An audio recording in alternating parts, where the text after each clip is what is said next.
I've lived on my ranch for nearly 20 years. Quiet land, open sky, and a long gravel road that most people barely notice. The neighborhood that sits beyond my property wasn't even there when I bought the land. Back then it was just empty fields and a few scattered trees. But over the years, developers arrived. Then came streets, houses, sidewalks, and eventually an HOA that believed it controlled everything inside.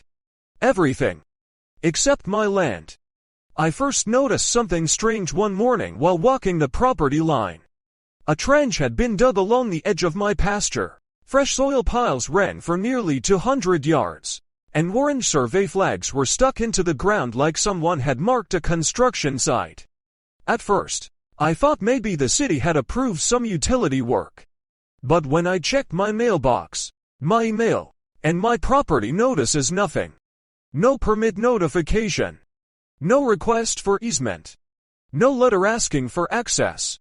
Just a trench. A few hours later a construction crew arrived with pipe sections stacked on a flatbed truck. I walked over calmly. "Morning," I said. One of the workers nodded. "Morning. What exactly are you installing here?" "Neighborhood water pipeline," he replied casually, pointing toward the subdivision behind the hill. I looked down at the trench, then back at him. "You have paperwork for that?" He shrugged. "HOA approved it." I almost laughed. "HOA approval doesn't give access to private land," I said. The worker hesitated. "Look, man, we're just following orders." I didn't argue. I simply took photos of the trench, the equipment, and the company logo on the truck. Then I went home. The next day the pipeline was installed. They didn't stop when I told them the land was private. They didn't pause to check permits. The trench was filled, the ground flattened, and the workers left like nothing unusual had happened. That's when I called the county records office. Within 10 minutes the clerk confirmed what I already suspected. There was no registered easement across my land. None. Which meant the pipeline they had just buried was sitting entirely on private property without permission. Legally, that gave me options. So I started making calls. First, my lawyer. Second, the county water authority. And third, the contractor whose name was printed on the truck. The contractor sounded nervous the moment I mentioned my address. "Wait," he said slowly. "That pipeline runs across your property?" "Yes." "And you never signed an easement agreement?" "No." There was a long pause. "Sir, the whole board told us they had authorization." "From who?" I asked. More silence. 3 days later I received a letter from the HOA. Not an apology. A warning. Apparently, they believed I was interfering with community infrastructure and demanded I allow access to the pipeline if maintenance crews needed it. They even included a fine schedule. That was the moment I knew exactly how this was going to end. Because the HOA had made one critical mistake. They assumed I didn't understand water systems. But years ago, before buying this ranch, I worked in municipal infrastructure planning. And when I reviewed the pipeline photos I had taken, I noticed something very interesting. They had installed a main control valve. And it wasn't inside the neighborhood. It was on my land. The valve box sat near the fence line, half buried in the dirt. Anyone walking past might assume it was just another utility cover. But that small metal lid controlled the entire water supply feeding the neighborhood uphill. Legally, because the pipeline crossed my land without easement rights, it was considered an authorized utility installation.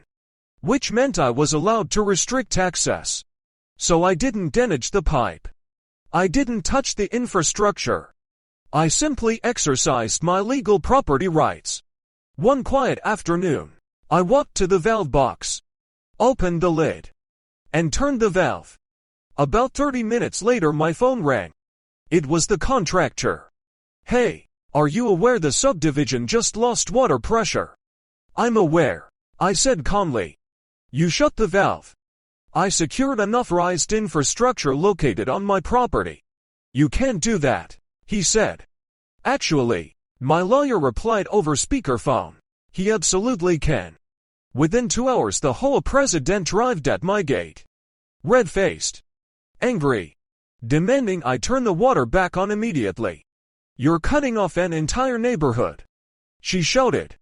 "No," I said calmly. "You did that when you installed a pipeline on private land without permission." She tried threats. She tried legal warnings. Then she tried claiming the HOA had authority over community infrastructure. My lawyer simply handed her a copy of the county property records. No easement. No permits. No authorization. Which meant every gallon of water flowing through that pipe depended on my consent. The next morning the HOA board requested an emergency meeting, not to argue, to negotiate. Because without that valve open, dozens of homes had no running water. And suddenly the same HOA that tried to fine me needed my permission. The final agreement took less than an hour. They would pay for a proper easement, compensate for land usage, cover legal costs, and reroute future maintenance access so crews wouldn't cross my pasture. Only after the paperwork was signed and recorded with the county did I walk back to the valve box. I lifted the lid, turned the valve slowly, and the water flowed again. A week later construction crews returned. This time they knocked on my door first. They brought permits, survey documents, and signed easement paperwork. Funny how quickly respect appears once people realize they can't just take what isn't theirs. The HOA thought they could dig through my land and treat it like community property. Instead, they learned something simple.